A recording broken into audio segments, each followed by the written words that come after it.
Hello, it's Ray. Just want to make a video to show a specific skill and show a good example of math in the real world. If you're looking at a video to rebuild a transmission, keep looking. There's a lot of good ones out there, but that's not the purpose of this video. So this one I'm going to show how to adjust the clutch pack clearance on an automatic transmission. So here we have a clutch pack, the 3/4 clutch pack on a 4L60E, very common transmission that GM has put in about everything. The clutch pack, if you're not familiar, has a friction and then a steel and a friction. And I know they all look like steels, but that's because the clutch lining is shot. That's why I'm rebuilding it. So, and you'll notice it has teeth on the inside, alternating with teeth on the outside. That's how clutch packs work. So the procedure says to check with a feeler gauge, and you should have 30 to 90 thousandths of an inch clearance. And it should be between your backing plate, which is your top thick steel here, and the friction plate directly below it. And you check that with a feeler gauge. And how you use a feeler gauge is you start out with lower numbers and you keep going up until you get where you get a slight drag and you can feel it, but it's not hard to shove in or whatnot. So I've already done that and selected the right size, but here I'll show you me measuring it anyway. So you just stick it in there, and you push, there we go, and it should have a slight amount of drag as you pull it, but it shouldn't be super tight and hard, but it should have drag, and that's how you know you're measuring the correct clearance.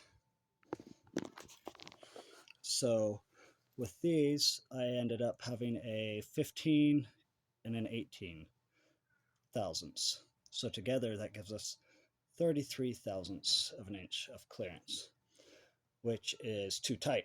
When you have too tight of a clutch clearance, it can cause it to stay on or get burnt up or apply too early. So you really want to be in the range it gives. So to do that, to change it out, the backing plate, that top thick one, they actually have different thicknesses of these that you can choose. So we're just going to calculate the range of thicknesses that it can fall into to choose the right backing plate.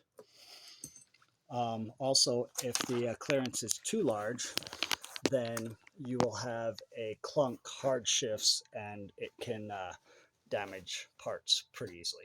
So I know this particular backing plate, I measured it, and it is 190 thousandths of an inch thick. And we need 60 thousandths to 90 thousandths of an inch of clearance. We have 33 thousandths of an inch. So to get more clearance, we make that plate thinner. So we're going to be subtracting from this.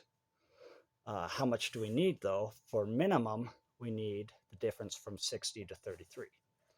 So 60 minus 33 gives us 27 thousandths of an inch. So subtract 27 thousandths of an inch.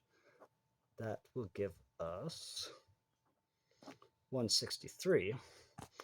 So that's the thickest our plate can be. We know our range is 60 to 90 thousandths. So we've got to have 30 thousandths of an inch clearance.